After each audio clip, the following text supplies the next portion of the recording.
भिड़े master Gokuldham society का वो dictator जिसकी हरकतें और नखरे देखकर तो लाठी बज जाने चाहिए। भाई इस बंदे के पास पावर तो देले की भी नहीं है और दुनिया का सबसे बड़ा कंजूस आदमी है ये, पर एटीट्यूड ऐसा दिखाएगा जैसे देश का अगला बजट पार्लियामेंट में यही पास करेगा। तो आज हम गेम बजाएंगे इंडियन टीवी के सबसे टॉक्सिक अंकल और गोकुलधाम सोसाइटी के सबसे बड़े हिपोक्रेट आत्माराम तुकाराम भिड़े का। आइए देखते हैं, मजा आएगा। भाई इस आदमी का नाम कम और टाइटल ज्यादा बड़ा है। मैं आत्माराम तुकाराम भिड़े, इस गोकुलधाम सोसाइटी का एकमेव सेक्रेटरी। भाई साहब एकमेव तो ऐसे लगा रहा है जैसे यूपीएससी का पेपर क्लियर करके सेक्रेटरी बना। लेकिन इसके सेक्रेटरी बनने की असलियत पता क्या है? असलियत तो ये है कि गोकुलधाम में किसी के पास इतना फालतू का टाइम नहीं है कि लोगों के घरों में जागता रहे और मेंटेनेंस के चेक के लिए उनके पीछे भागता रहे। जेठालाल दुकान संभालता है, तारक बॉस की गालियां खाता है, अय्यर साइंटिस्ट है, बच्चा कौन? एक अकेला वेला इंसान जो बस घर पर बैठकर 1 घंटा बच्चों को एबीसीडी सिखाता है। तो सीधी सी बात है, सेक्रेटरी तो तू ही बनेगा ना भाई।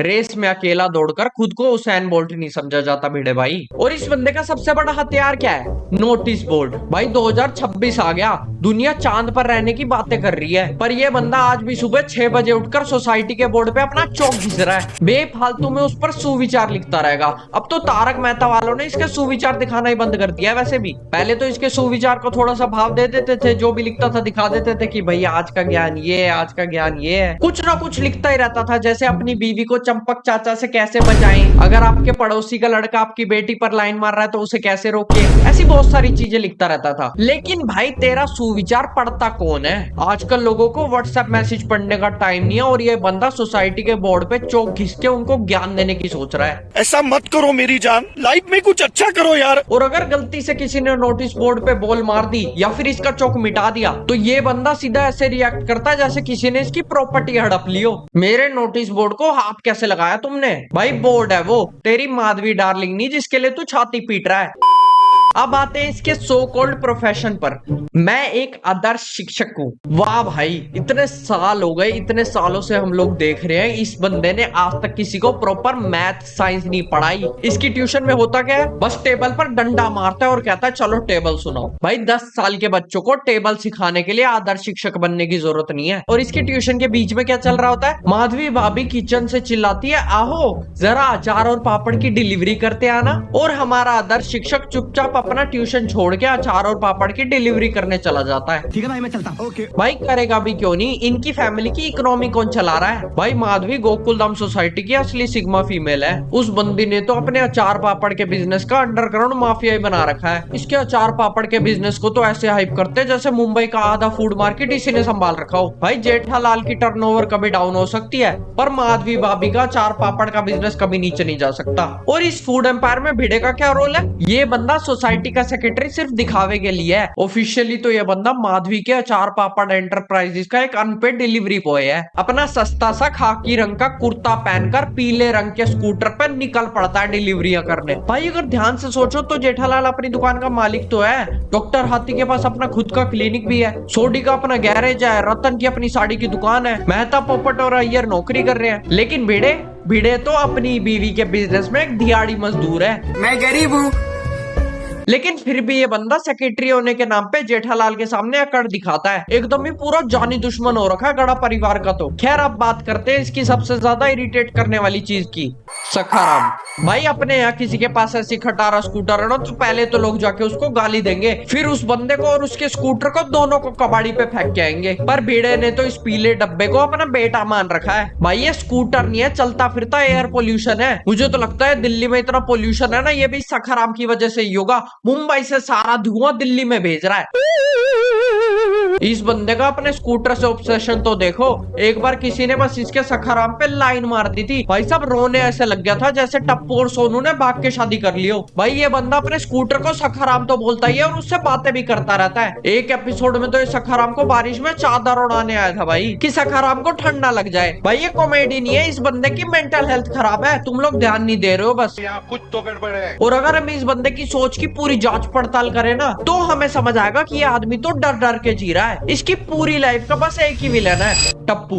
और हो भी क्यों ना, सोच के देखो, भिड़े एक नॉर्मल ट्यूशन टीचर है और उसके पड़ोस में एक ऐसी फैमिली रहती है जिसके पास अंधा पैसा है। जेठालाल डिजाइनर शर्टें पहनता है, बापूजी इसकी बीवी के साथ ऐश करते हैं और उस फैमिली का इकलौता लड़का टप्पू इसकी बेटी का बेस्ट फ्रेंड है। तो इस भिड़े को तो बस एक ही डर खाया रहता है कि कल को मेरी बेटी गड़ा परिवार की बहू ना बन जाए। रियल लाइफ में अगर पड़ोसी करोड़पति और तुम्हारे बच्चे की वहां दोस्ती हो जाए तो लोग तो खुश हो जाते हैं, पर हमारे आत्मा राम जी को तो अपनी फेक ईगो सेटिस्फाई करनी होती है। इसलिए टप्पू अगर कंपाउंड में खड़े होकर सांस भी ले लेना तो भी इस बंदे को तकलीफ हो जाती है। सीधा अपनी बैल्कनी में पहुंच जाता है और टप्पू पे चिल्लाना शुरू कर देता है कि टप्पू जरूर कुछ शरारत कर रहा है तू।